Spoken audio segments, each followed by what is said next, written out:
C'était assez incroyable. Même au déjeuner, j'avais encore du mal à le réaliser. C'est ce que j'ai dit à mon éditeur. Je lui ai dit jusqu'au bout, j'ai cru que c'était faux tout ça.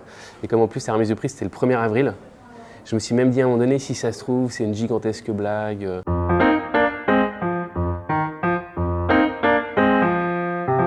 Déjà quand j'avais appris que j'étais dans la présélection, je ne sais pas comment vous appelez ça. Enfin, pour moi, même pour l'éditeur, on était très impressionnés. Donc j'étais dans un café new-yorkais et donc j'ai reçu ce fameux coup de fil de Célia qui m'a dit ça y est, ils ont délibéré et c'est toi, t'as gagné. Et donc j'étais vraiment, surpris, c'est vraiment un mot très très faible. Je me souviens qu'à un moment donné, je lui ai posé la question, je lui ai dit mais du coup je suis dans les finalistes. Et donc elle a rigolé, elle m'a dit non mais en fait je crois que t'as pas compris, en fait tu as gagné le prix. J'étais vraiment très très ému. Ça c'était la première étape. La deuxième c'est quand le photographe est venu et ça c'était encore une autre, c'était encore très impressionnant. Parce que c'est aussi un très grand photographe. Alors donc Terra Nullius, c'est donc le titre du roman et aussi le nom du lieu où toute l'histoire se déroule. Ça se situe à la frontière entre la France et la Belgique. C'est une gigantesque décharge collée à un bidonville. La Terra Nullius, c'est un terme qui existe en droit international qui désigne une zone, une terre qui n'est revendiquée par aucun État. Il n'y en a pas beaucoup sur Terre. Et donc je me suis servi de ce nom qui est dans le roman le surnom qu'on donne à cet endroit. Voilà, donc il y a donc des gens assez étranges qui habitent, qui se servent de la décharge pour bricoler, etc. Et donc il y a un enfant qui est assassiné dans cette décharge. Et dans le même temps, Hugo Bollorén, qui est l'inspecteur qui va mener l'enquête, qui est un héros récurrent que j'ai déjà utilisé dans un précédent roman et que je vais continuer d'utiliser pour la suite, qui doit se rendre à Lille parce que sa mère est atteinte de la maladie d'Alzheimer.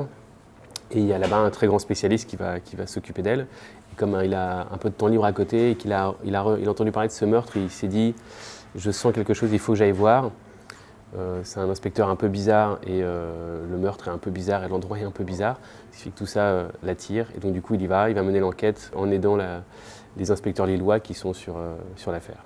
Ton inspecteur, il mange du chocolat. Oui, il mange beaucoup de chocolat. C'est sa technique pour ne plus fumer. Donc en général, il ne mange jamais de chocolat dans des lieux publics parce qu'on n'a pas le droit de fumer. Il ne mange pas de chocolat dans les trains, les choses comme ça, parce qu'on n'a pas le droit. Olivier Norek disait le problème, c'est que tu en avais fait un inspecteur. Oui, absolument. Il s'est un peu moqué de moi.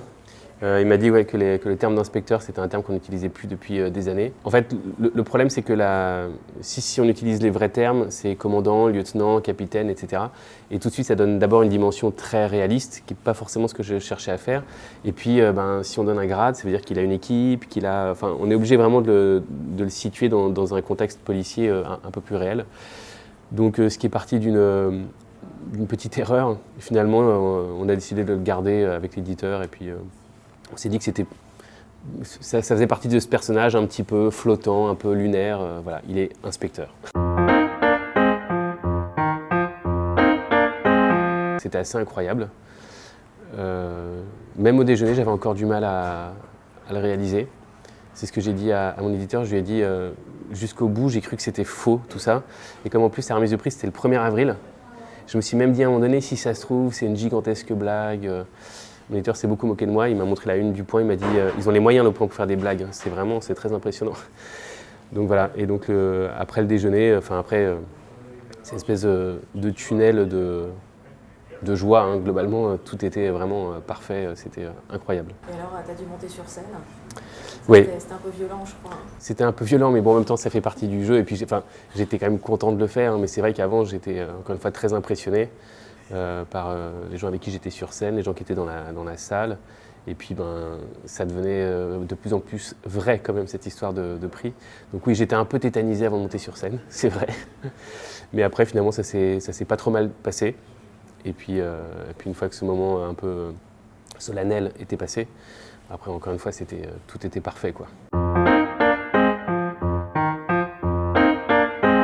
Puis en parallèle de mon métier d'auteur-écrivain, parce que j'écris aussi des pièces de théâtre, et je suis ce qu'on appelle concepteur-rédacteur. J'ai écrit des articles de blog, j'ai écrit des slogans, j'ai écrit plein de choses comme ça. C'est vrai que j'ai travaillé pendant une dizaine d'années pour une entreprise de sextoy de luxe suédois. Mais je me suis arrêté il n'y a pas si longtemps que ça, il y a quelques semaines. J'ai cédé ma place à une amie. Donc en fait, même dans ma vie de non-auteur de polar, j'écris aussi en fait.